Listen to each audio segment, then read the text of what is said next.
What? What? Hey, Boland. He's in the house tonight, guys. How you doing?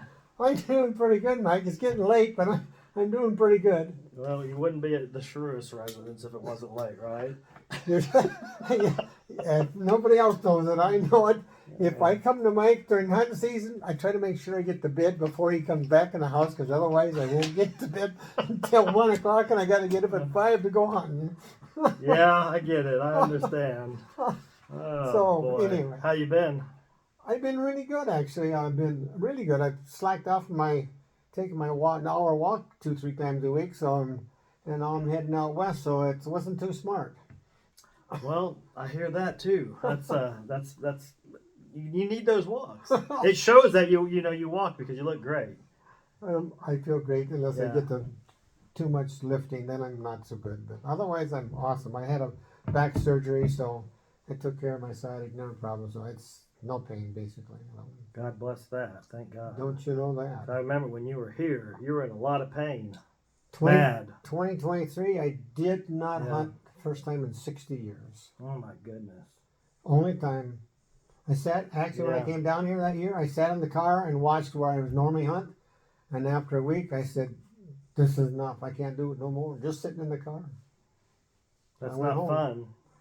Pain is terrible, you know. As you Oh. know, you've lived through it. You remember that time you had them Charlie horses here? I Oh. thought he was dying, guys. Like it was that bad. His legs turned black and blue within a couple days, and it was From my crotch to my knee. that was bad. Like Yeah, you called I was trying to rub them out over there, and they were just like globs of hamburger balled up. That was terrible. You called your EMS friend even or something. Oh yeah, Kenny. Yeah, doctor. Yeah. Yeah. And I had some stuff I take from the Amish they make. Mm-hmm. If you take that or rub it on it, it's gone in seconds basically. And that was done at the little house. Yeah, that was a bad. That's the Bad worst. episode of those. That's the worst mine I've Yeah. ever had in my life. Ugh. Well, let's not hope. Let's not even talk about that. We don't want that happening this year or ever again, Oh no, for that matter. it don't happen anymore because part of the reason I drink more water. Yep, that's awesome. Keep the muscles flexible and filled up with fluids. Probably Yeah, helps. well, just learn to drink water. Yeah. Let me see. So you're going out hunting out west? Going to Little New Mexico and hunt the little whitetails. Nice. The little coos deer they call them. Yeah. Yeah. Yeah. What's your biggest one you ever killed? Biggest one is 78 is all. Okay. But he had a broken G1, a broken G2, and a broken G3. Oof. Everything was broke on him, so everything was really mismatched bad. So basically he scored as the forkhorn. Oh, he did take a tumble. Should have been 90 incher. Yeah, no kidding. But that's all right. Well, Dave, I told Dave I wanted to do a video with him this evening regarding Big Mo. I've had quite a few people over time ask me about how do you score mass like that and keep it from being non-typical, typical, and I've explained it to a few people, but we have the godfather here of scoring, so I know you're humble. But anyway, so he's going to explain to you guys, here's Big Mo, he's going to explain to you, so that you guys understand how to score something with giant mass like this that actually derives off the top of the beam, even though it's super massive. So I'm going to put it right here, and I'll hold it here. And maybe, Dave, if you look at the camera, you can kind of point your finger as to why and how this works, or however you want to do it. All right. Problem is, or the question is, if common base points or web beam. Now, there's completely different how they are scored. It's a web beam, like this particular shed. It is top of beam, top of beam, top of beam, and then this one runs at an angle. So now you're not, now the next thing is, when you take your circumference, you cannot go across the base of your line. If you go across that base of that line, it's now a non-typical point. Circumference cannot go across the base of a typical point. And when you draw these lines, it doesn't even come close. It comes right straight down there, right straight down there, and the line on the points actually are parallel right across there. So they do not cross the line, And this is webbing, so it's top of beam, top of beam. If it's a common base, it's draw your baseline and then draw another one exactly parallel to that. But that's not the case on a web beam. It's pretty simple. Thank you much. I appreciate you explaining that, because every time I hear it, I feel like I learned something. You You're know, not, you're not double dipping Yeah. either. So that's the biggest thing. Yeah. Double dipping is when you draw the line all the way down the base and then draw all the points all the way down too. Then you get this mass and your length. So you can't do that on a typical beam on a typical rack either, for that matter. Right. Now, so if this point here would have been maybe angled up a little higher and come in like this and didn't look right, then it'd be tough. It would be different. It all Yeah. depends how it comes across the point there. Oh, that's Yeah. what I've had points like this, and they end up coming across the top of the point, and Yeah. it's a non-typical point. It 'Cause- looks typical, but Yeah. because the circumference goes across the base, you're SOL. Sorry. Yeah. And when you pull your tape tight is when it Pull the goes. tape tight. Yeah, all that's it the is. key, is kind of pulling it tight. That way it settles into the lowest Well, spot. yeah, there. it goes to where it's supposed to go, to lowest Yeah. spot. Yep. So hopefully this kind of helps people understand. This shed here is actually from Dave's home state, Minnesota. It's known as Big Mo. And it's got 105 and 1/8 typical frame. It's quite a tremendous shed. For you guys have never heard the numbers, I'm going to read them off to you. I think that's actually. I think there's a different score sheet than that, Mike, but that's fine for tonight anyway. Okay. So this one here, so we believe the other score sheet. When I first got this, I asked Dave just to throw his tape on it, and he scored it for me, and this is the numbers he got. But we believe there's another score sheet out there that actually may be a little bit higher regarding the frame on That it, I actually scored. that he actually scored back in the day. But anyway, the way these numbers are now, so the main beam, and actually when I give you this main beam, can you show them where that line goes on this? Because I know I get that a question asked quite a bit also. Just on the mass side. Okay. So show them where you start the main beam when measuring this.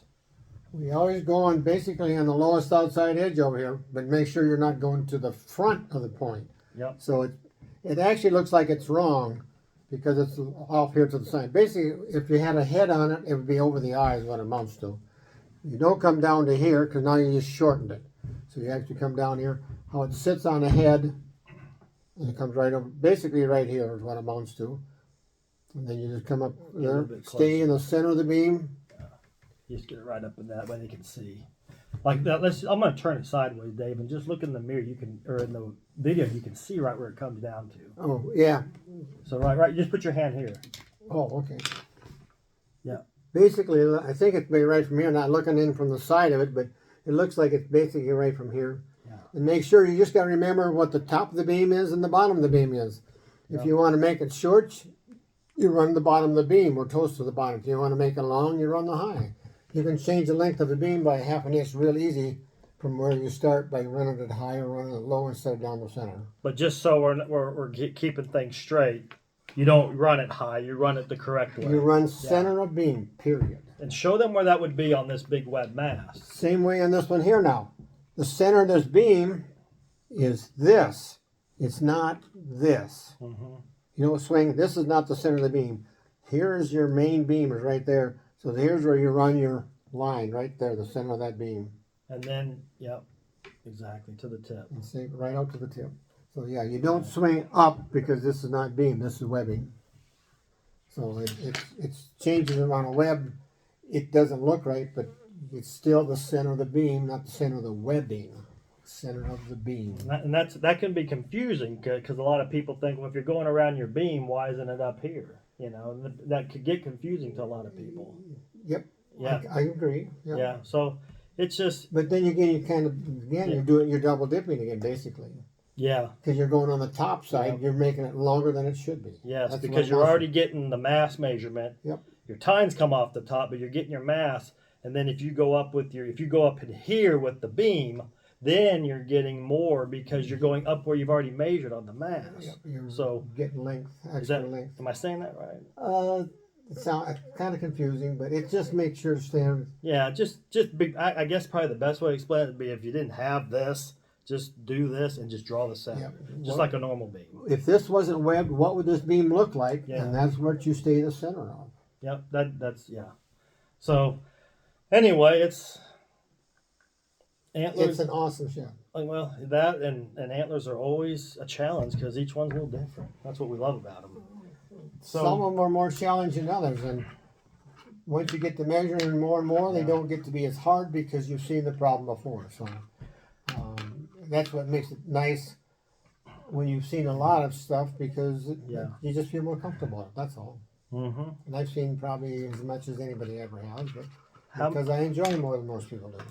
You are at how many sheds total now?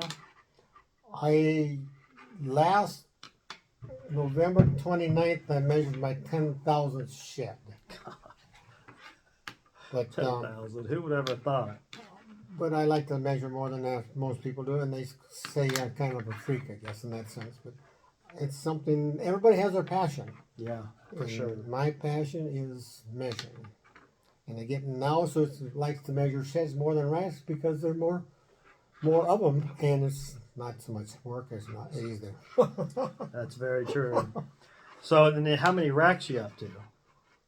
Oh, racks! I measured my 10,000 whitetail, not counting racks, a year earlier, but I've actually scored like 13,500 rack skulls and sheds or heads. Yeah. And I That's thought not counting this year. That's not counting this year. and I thought I collected a lot of antlers, having what 350, 400 sheds here, and here you are telling me 20,000 antlers. I think after this year, it'll be more like 22,000. Oh my goodness! But like I said, I have the time, Yeah. I have the passion, and my wife lets me do it. Well, you So- can't beat that. So it's a combination of not just one thing; it's a combination of several things. So.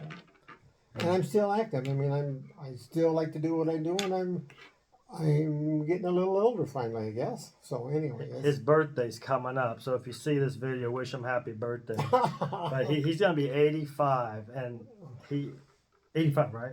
85.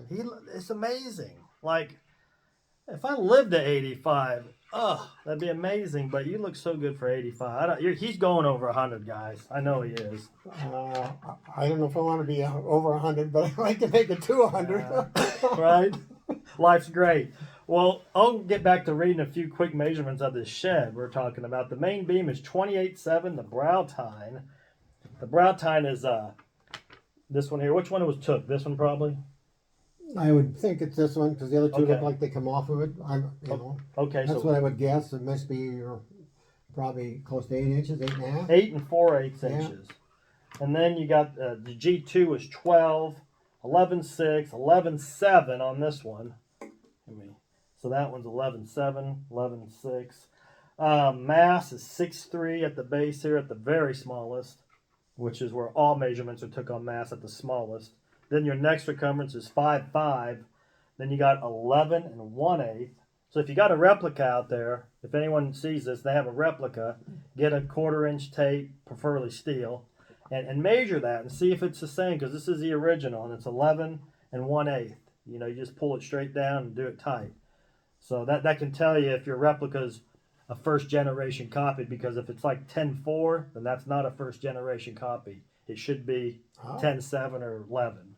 It should They be are a little bit smaller, actually. than lots the of sheds. times. Yeah, I mean, the replicas. generally just a hair, just a tiny hair. I didn't know that. Thank you, Mike. I learned something tonight. Well, that's okay. Awesome. Always nice to learn something. I never even thought about that they would be probably Yeah. be smaller, but I guess that makes sense. Well, anytime you mold something, it's generally just a fraction under the original. I don't know. It's just how it works, from what I've what I've noticed. Yeah. Well, I guess I haven't measured very many replicas, so I don't know that Okay. to compare against the actual Yeah. real one, I guess. Yeah. So if you scored like a 200-inch typical and it was 2 inches off, I completely would understand that, because you're looking, if it's a 12 point, you're looking at 4 and 4, 8, 6. So that's a 6 to 12. You're looking at a 12 plus 8 is 28.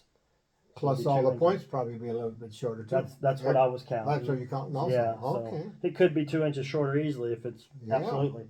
So the last circumference is 9 0/8. So if you got a replica, measure it, see what you come up with. And if you do have a replica, let me know. Put it in the comments. I'd like to see how it compares to the original.